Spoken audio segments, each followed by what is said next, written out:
Welcome back in dream high academy. Dream high academy में आपका स्वागत है। डियर फ्रेंड्स, काफ़ी समय के बाद हम लेक्चर्स यहाँ पे अपलोड कर रहे हैं। ऑलमोस्ट एक डेढ़ महीने के बाद ड्रीम हाई एकेडमी में हम वापस आ रहे हैं और हम आपको पूरा कोर्स यहाँ पे कंप्यूटर्स का फ्री ऑफ कॉस्ट कराएंगे। आपसे यही बात मैं कहूँगा, रिक्वेस्ट करूँगा कि आप लोग हैंड रिटन जो नोट्स है वो बना दीजिएगा। उससे आपको काफ़ी ज़्यादा फ़ायदा मिलेगा। उसके बाद लास्ट में हम कंप्यूटर का जो कोर्स कंप्लीट हो जाएगा, हम आपको एमसीक्यूज़ भी कराएंगे। तो चलिए हम लेक्चर फर्स्ट में बेसिक्स ऑफ कंप्यूटर आज कर लेते हैं। उसके बाद हम जो आपका सिलेबस है वीएलडब्ल्यू का, जो पंचायत सेक्रेटरी का सिलेबस जो है, उसके हिसाब से हम जाएंगे। ऑलमोस्ट इसमें 15 से 20 दिन लगेंगे हमें इसको कंप्लीट करने में। शायद उससे भी ज़्यादा वक्त लग सकता है, लेकिन आप जो है वो कोशिश कर लीजिएगा कि आप हमेशा लेक्चर्स को फॉलो कर लीजिएगा। चलिए बेसिक्स ऑफ कंप्यूटर में हम स्टार्ट करते हैं कि कंप्यूटर को पहले अगर आपसे कोई क्वेश्चन पूछेगा कंप्यूटर है क्या, सबको पता है कि कंप्यूटर हम इलेक्ट्रॉनिक मशीन है, एक इलेक्ट्रॉनिक डिवाइस है। और ये काम क्या करती है? ये रिड्यूस करती है ह्यूमन एफर्ट्स को। कंप्यूटर एक ऐसा डिवाइस है जो इलेक्ट्रिसिटी पे चलता है, जो एक इलेक्ट्रॉनिक डिवाइस है, इलेक्ट्रॉनिक मशीन है। और उससे क्या होता है? रिड्यूस होता है ह्यूमन एफर्ट्स। जी हाँ, इससे ह्यूमन एफर्ट्स रिड्यूस होते हैं। हम लोग इनपुट देते हैं कोई भी, 2+2, उस पर प्रोसेसिंग होती है और प्रोसेसिंग के बाद रिजल्ट आता है जिसे हम आउटपुट कहते हैं। कंप्यूटर वर्ड कहाँ से निकला है? ये बहुत बार मैंने देखा कि बहुत सारे बुक्स में कुछ में लिखा गया है ग्रीक वर्ड, कुछ में लिखा गया है लैटिन वर्ड, लेकिन आखिर में मैंने भी अपनी तरफ से कंप्लीट एक तरह से इंक्वायरी किया, रिसर्च किया। उसके बाद हमने ये डिसाइड कर दिया कि computer has been derived from the Latin word. Computer word is derived from Latin word computer. ये लैटिन वर्ड से निकला है जिसका मतलब है means to calculate, means to count, count करना। जी हाँ, कंप्यूटर ये कहाँ से निकला है?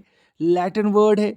लैटिन वर्ड कौन से लैटिन वर्ड से? कंप्यूटर से। उसका मतलब क्या है? Means to count, means to calculate, means to count. उसके बाद हम पार्ट्स ऑफ कंप्यूटर कर लेते हैं। Parts of computer. अब आपने देखा होगा कि कंप्यूटर के बहुत सारे पार्ट्स से, बहुत सारे का मतलब यहाँ पे दो पार्ट्स से, उस पे हम लोग पहले नज़र डालेंगे। एक है हार्डवेयर, दूसरा है सॉफ्टवेयर। इन दोनों के अलग अलग चैप्टर्स हमें पढ़ना है।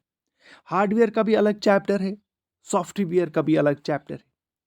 सॉफ्टवेयर में कौन सी चीज़ें आती है, हार्डवेयर में कौन सी चीज़ें आती है, वो आपको अलग एक लेक्चर मिलेगा। लेकिन यहाँ पे जो कि हम लोग बेसिक्स ऑफ कंप्यूटर पढ़ रहे, बेसिक्स ऑफ कंप्यूटर हम लोग कर रहे, और यहाँ पे हमें सिर्फ और सिर्फ ये पता करना है कि बेसिकली पार्ट्स ऑफ कंप्यूटर कौन कौन सी चीज़ें होती है।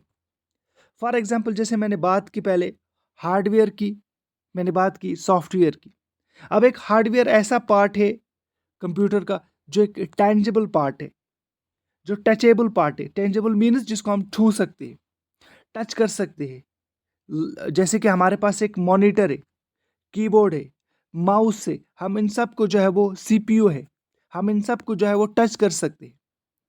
बिल्कुल, हम इनको देख भी सकते हैं और टच भी कर सकते हैं, इसीलिए इसको कहा जाता है टेंजिबल। और हार्डवेयर यही पार्ट्स आते हैं।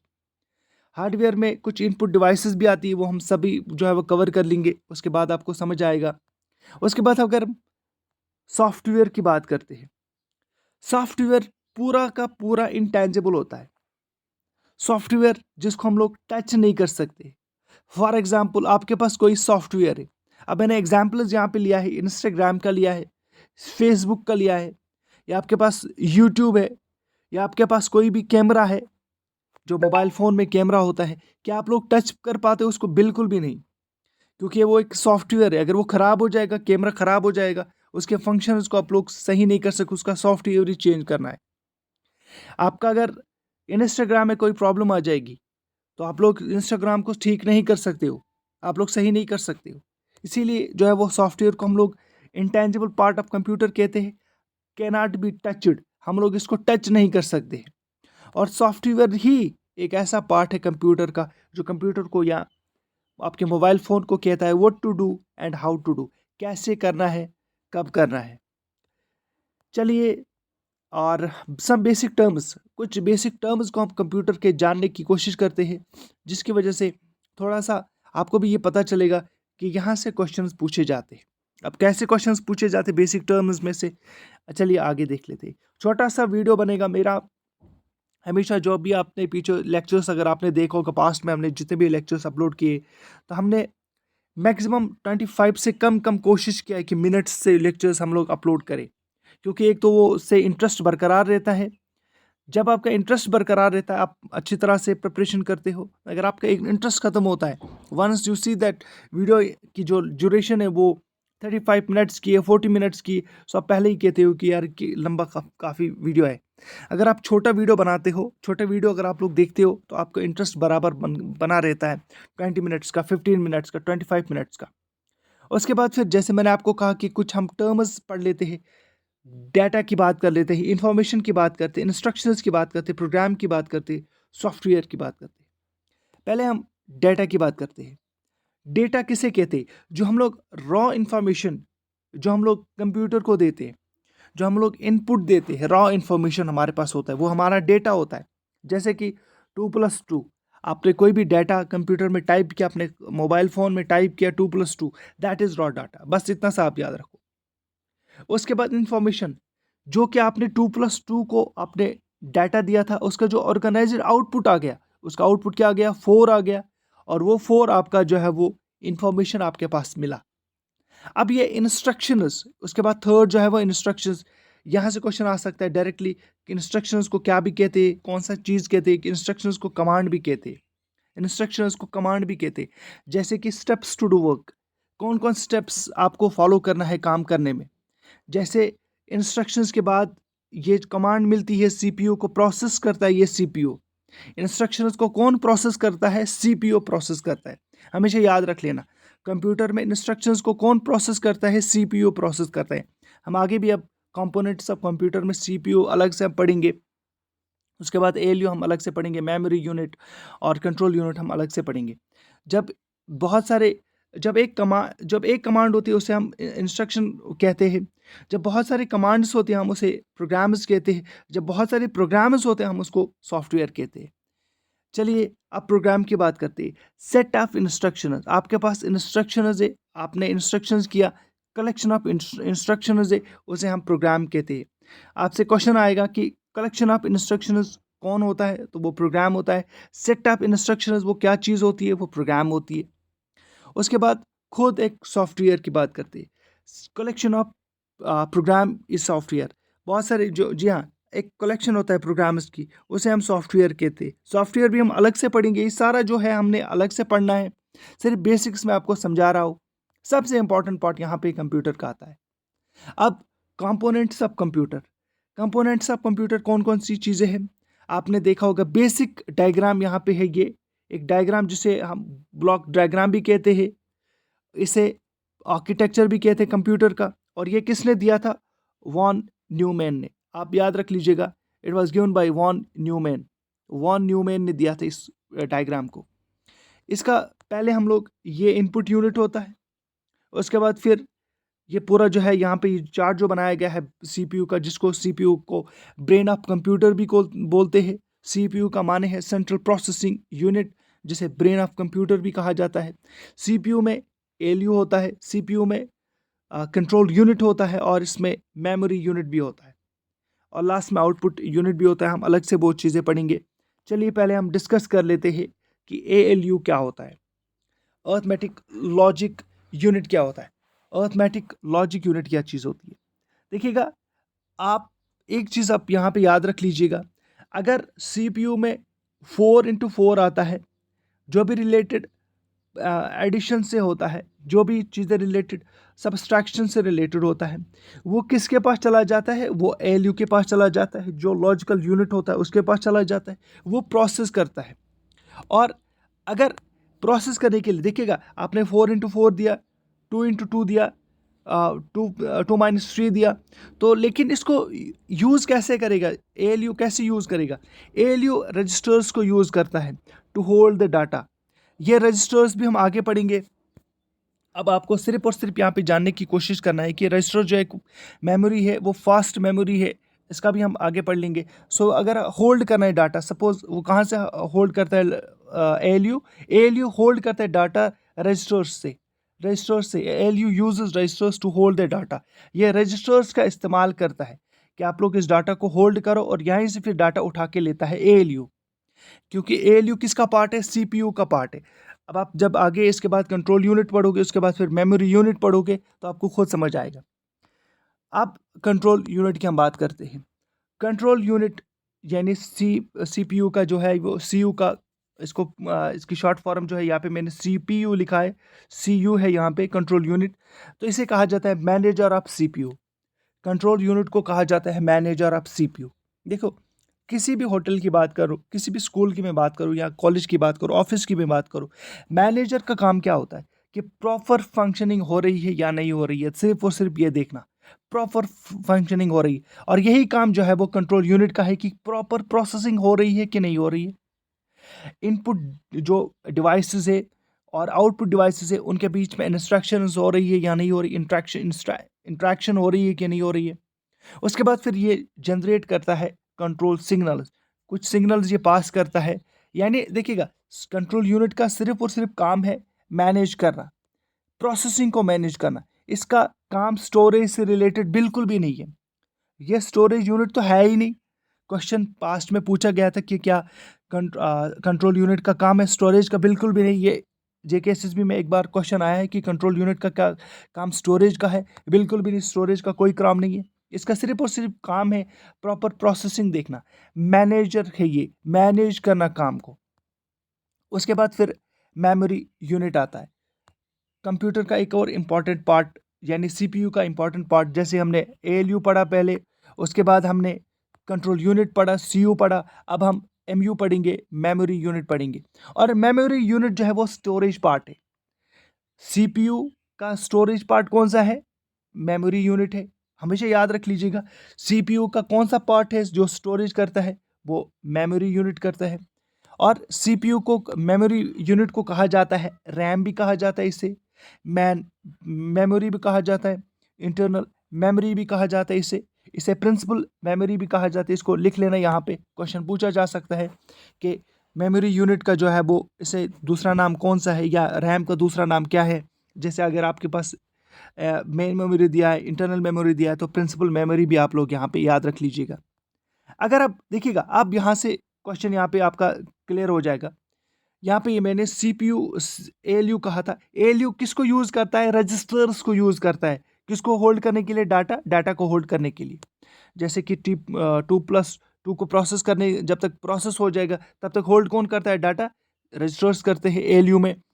और अब यहाँ पे हम बात करते हैं मेमोरी यूनिट की, बात करते हैं हम मेमोरी यूनिट में CPU का काम क्या है। देखो, CPU या memory directly accessible to CPU is main memory. CPU कौन सी मेमोरी को डायरेक्टली एक्सेस करता है? CPU सिर्फ और सिर्फ रैम को एक्सेस करता है। CPU किस मेमोरी को एक्सेस करता है? रैम को एक्सेस करता है। CPU किस मेमोरी को एक्सेस करता है? मैन मेमोरी को एक्सेस करता है। कौन सी मेमोरी जो है वो एक्सेसिबल है CPU को? That is RAM, that is man memory, that is internal memory. CPU कहाँ से कौन सी मेमोरी एक्सेस करता है? क्वेश्चन हमेशा पूछा जाता है, क्वेश्चन पूछा भी जा सकता है कि CPU कौन सी मेमोरी को एक्सेस करता है। आगे आपको जब भी हम लोग मेमोरी यूनिट में पढ़ेंगे, हार्ड डिस्क पढ़ेंगे, उसके बाद आपको ये चीज़ें जो है वो रैम रोम पढ़ेंगे, वो क्लियर हो जाएगा। लेकिन यहाँ पे सिर्फ और सिर्फ आपको याद रखना है कि CPU का काम क्या है। यहाँ पे मेन मेमोरी में देखिएगा, CPU for processing axes the data from RAM, RAM से ये डाटा उठाता है। CPU किस यूनिट से डाटा उठाता है? ये रैम से डाटा उठाता है। यानी memory directly accessible to CPU is RAM, main memory. चलिए आगे पढ़ लेते हैं। अब यहाँ पे आपको समझ आएगा, सपोज हमने कोई इंस्ट्रक्शन दिया 2+4 दैट इज 6, लेकिन ये 2+4 को जब तक ये होल्ड हो जाएगा डाटा, जब तक ये डाटा होल्ड हो जाएगा ना, CPU विल प्रोसेस इट। हमने आपने इंस्ट्रक्शन दिया 2+4 या 2+3, जो भी 2+2 जो भी है हमने दिया, लेकिन ये होल्ड कहाँ पे हो जाएगा? Data. Now CPU will process it, but and data is hold in memory unit. ये मेमोरी यूनिट को क्या कहते हैं हम? Main memory. मेन मेमोरी में चला जाता है। अब ये CPU प्रोसेस करता है, लेकिन प्रोसेस करता है, लाता कहाँ है इसको? ये इसको लाता है मेन मेमोरी से, लाता है इसको, याद रख लीजिएगा। चलिए आगे बढ़ लेते हैं हम।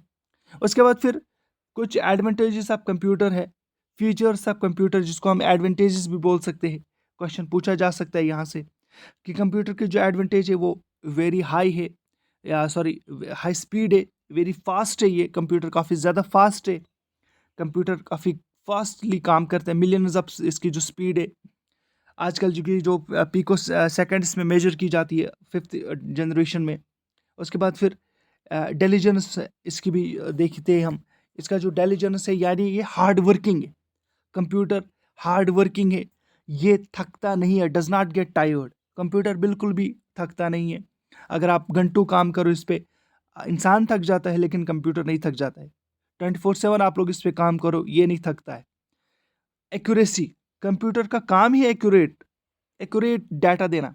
कंप्यूटर कभी भी आपने अगर 2+2 दिया, 2+4 दिया, 5+5 दिया, कंप्यूटर कभी नहीं इसे कहेगा कि 5+5 is 9।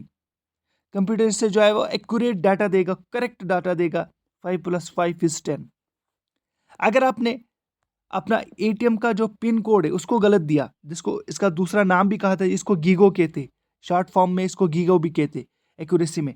Garbage in garbage out, अगर इसका क्वेश्चन आ सकता है कि गीगो की फुल फॉर्म क्या है, गार्बेज इन और गार्बेज आउट।